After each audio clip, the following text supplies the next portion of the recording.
On the night of October 8, 1871, Chicago was already a city made of tinder.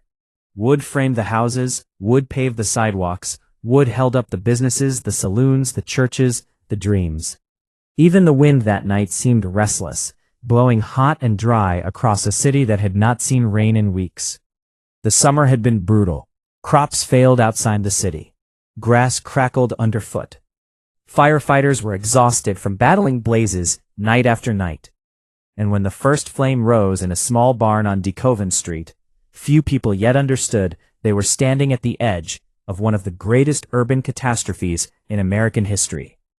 The fire began quietly, almost politely, a glow, a flicker, then the sound of wood splitting, of hay catching, of flames finding oxygen. Within minutes, the barn was fully involved, heat pushing outward like a living thing. Neighbors ran with buckets. Someone rang an alarm. Someone else hesitated, unsure which box to pull. By the time the Chicago Fire Department was properly alerted, precious minutes had already been lost, and in a fire fed by drought and wind, minutes were everything. Legend would later tell a simple story. A cow kicked over a lantern. A careless mistake. A poor Irish immigrant woman named Catherine O'Leary would be blamed, mocked, caricatured, and turned into a national joke. The image stuck because it was convenient. Fires caused by animals fit the era's love of tidy explanations. But as the flames climbed higher and the city fell into chaos, the truth became far more complicated and far more uncomfortable. Chicago in 1871 was exploding with growth. Immigrants poured in from Europe. Railroads stitched the Midwest together through its stockyards and grain elevators. Fortunes were made overnight, and corners were cut just as quickly. Building codes existed mostly on paper. Entire neighborhoods were built back-to-back with no fire breaks, no stone, no brick, no meaningful protection. Lumber yards lined the riverbanks. Coal sat uncovered. Oil lamps flickered in nearly every home. Fire was not an if, but a when. When the wind shifted, the fire leapt. It crossed streets as if they were not there. Sparks rode the air, landing blocks ahead, igniting new infernos faster than firefighters could react. Water mains failed. Hoses ran dry. Engines were abandoned. Men collapsed from heat exhaustion. Horses panicked and bolted. Bells rang until they cracked. The sky turned orange, then black, then something unholy in between. People began to flee not towards safety, but away from sound, away from heat, away from the sense that the city itself was screaming. As night fell, the fire grew monstrous. It devoured factories, warehouses, and homes alike. Flames climbed church steeples and turned bells molten. Entire blocks vanished in minutes. Refugees poured toward the lake, carrying what they could, abandoning the rest. Mothers dragged children. Shopkeepers hauled safes that grew too hot to touch. Dogs ran howling through the streets. The air filled with ash so thick it blotted out the moon. And yet, even as the fire raged, rumors began to spread. Some said the fire was no accident. They whispered of sabotage, of foreign agents, of political unrest turned violent. The nation was still raw from the Civil War. Labor tensions simmered. Immigrant communities were viewed with suspicion. Some claimed anarchists had set the fire deliberately, testing the city's defenses. Others said rival cities, jealous of Chicago's rise, would benefit from its destruction. The idea that one cow could erase a metropolis felt too small, too foolish, for a disaster of this scale. Investigations later found no clear evidence of a lantern in the O'Leary barn. Testimony conflicted. Timelines shifted. Even the newspaper that popularized the cow story would eventually admit it was fabricated for color, for readership, for myth. Catherine O'Leary herself maintained her innocence until her death, living quietly while her name became shorthand for destruction she likely never caused.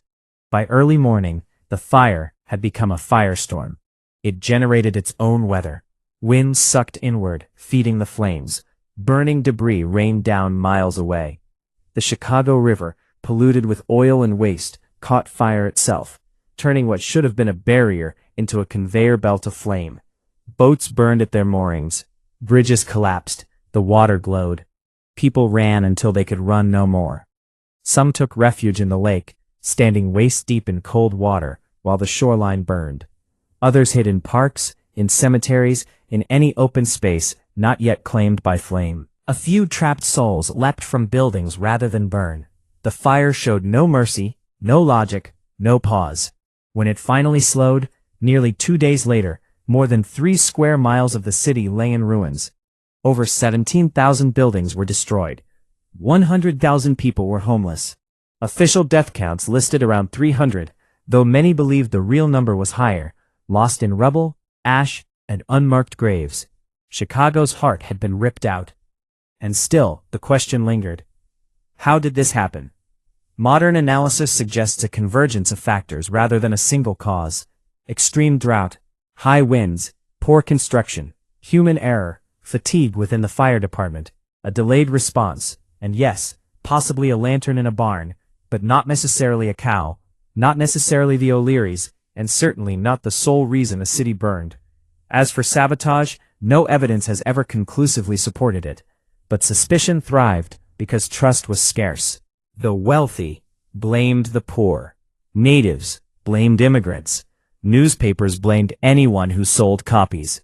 In the chaos of disaster, conspiracy offered comfort because it suggested intention instead of randomness. A plot felt easier to understand than a perfect storm of neglect. What is certain is what followed. Chicago did not die, it hardened. In the ashes, new laws were written. Wood was replaced with brick and stone. Fire codes were enforced. Architecture evolved. Engineers rethought cities themselves. Skyscrapers rose where shanties once stood. Insurance systems changed. Fire departments professionalized. The disaster became a blueprint, not just a warning. Catherine O'Leary was eventually exonerated, though too late to restore her reputation. The cow became immortal anyway, a symbol of how societies simplify catastrophe into myth. They are accumulations of choices, of shortcuts, of ignored warnings. The Great Chicago Fire was not just a blaze, it was a reckoning, a moment when a city learned what happens when growth outruns responsibility, when progress ignores consequence. Whether sparked by accident, negligence, or chance, the real cause burned long before the first flame, embedded in the bones of the city itself. And as Chicago rose again, stronger and taller than before, the lessons smoldered beneath its streets. Cities are not destroyed by one spark alone, but by everything that makes that spark unstoppable.